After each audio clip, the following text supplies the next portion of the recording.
प्रवीण जी भी हमारे साथ लाइव में जुड़े हुए हैं। प्रवीण जी नमस्ते। नमस्कार नमस्कार भैया जी। अभी आपने लाइव में अभी सुना ही होगा क्या डिस्कशन चल रहा है, इस पे आपकी क्या प्रतिक्रिया है? जी जी सुना है। अब तो हमको तो लगता है कि मुकेश जी का जो है वो लग गया है कन्हैया साहब को, क्योंकि ये सारे जितने भी लोग बैठे हैं तो अपने लोग बैठे हैं। इनसे इनसे सवाल जवाब क्या किया जाए? जिन्होंने पैसा मार कर बैठा है, हम तो उनसे सवाल पूछने आए हैं, कोई तो उनकी तरफ से आ जाए। तो हम लोग तो आह्वान कर रहे हैं कि भाई आओ, हमारे सवालों का जवाब दो। एक रिक्वेस्ट करने यहाँ से जस्ट मैं अभी कंपनी में हूँ, लेकिन मैं 2 मिनट के लिए जुड़ा। अभी कुशवाहा जी जुड़े हुए थे।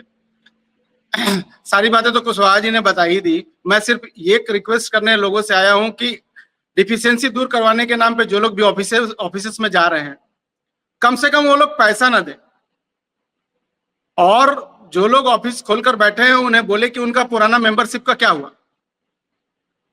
ये सवाल जरूर करें कि उनका पुराना मेंबरशिप जो था वो क्या फर्जी मेंबरशिप था? जिस मेंबरशिप के नाम पे आपने लोगों का लाखों रुपया लिया हुआ है, उस मेंबरशिप का क्या हुआ और उस मेंबरशिप का क्या करना है? तो इससे थोड़ा सचेत होने की आवश्यकता है। और ब्रांच पर जा रहे हैं तो कम से कम पैसा तो ना दें इन लोगों को कि इनकी दुकान फिर से ना चालू हो। ऑलरेडी पब्लिक का इतना पैसा लगा हुआ है। बट अब आप समझिए कि अभी तक सीआरसीएस का जो रिपोर्ट आ रहा है उससे उसने बताया है कि करीब 3 लाख लोगों को कुछ 300 करोड़ या कुछ ऐसा बटा है। अब आप ये समझ लीजिए कि सीआरसीएस पोर्टल पर अप्लाई करने के नाम पे लोगों का, तो हमें तो लगता है कि अभी तक जो दोबारा फिर से चालू हुआ है, मतलब 1000 करोड़ के आसपास तो ये आंकड़ा बैठ जाएगा पोर्टल पर अप्लाई करने का खर्चा। तो जितना बटा नहीं उससे 3 गुना अभी तक लोगों का खर्च हो गया है। ये लूट माने ये लूट कहां तक जाएगा?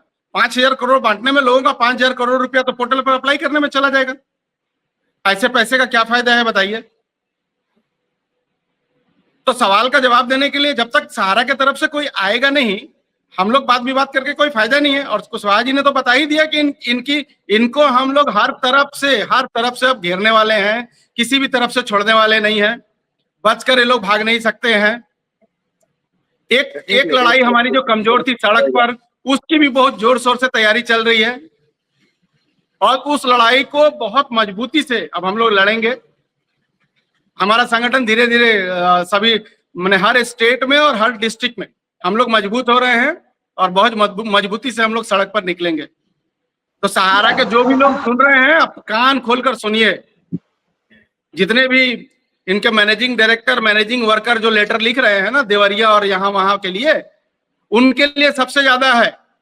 अब आप कहीं भी छुप के रहो, हम लोग छोड़ेंगे नहीं, खींच के निकालेंगे आपको, कहीं भी रहो। लड़ाई अब आर पार की हो गई है, अब लड़ाई आर पार की होगी। जी विजय जी।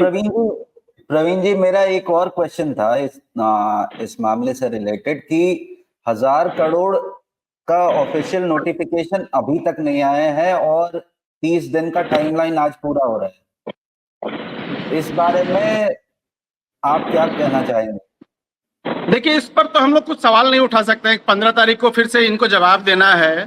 15 अक्टूबर को जो केस लगी है सहारा सेबी वाला, तो इस पर इनको जवाब देना है। तो हम लोग भी इंतजार कर रहे हैं। हमारे केस का भी डेट 15 तारीख को ही है। अभी तक तो कोई नोटिफिकेशन आया नहीं, तो इस पर हम बता क्या सकते हैं, ये बताइए सर। 15 तारीख का इंतजार करते हैं। अगर वो नहीं आया तो सर थोड़ी आवाज हो रही है, मैं 2 मिनट के बाद बोलता हूँ। जी जी कोई बात नहीं। एक्चुअली मैं कंपनी में हूँ ना, यहाँ पर थोड़ा सा गाड़ी का मूवमेंट होता रहता है।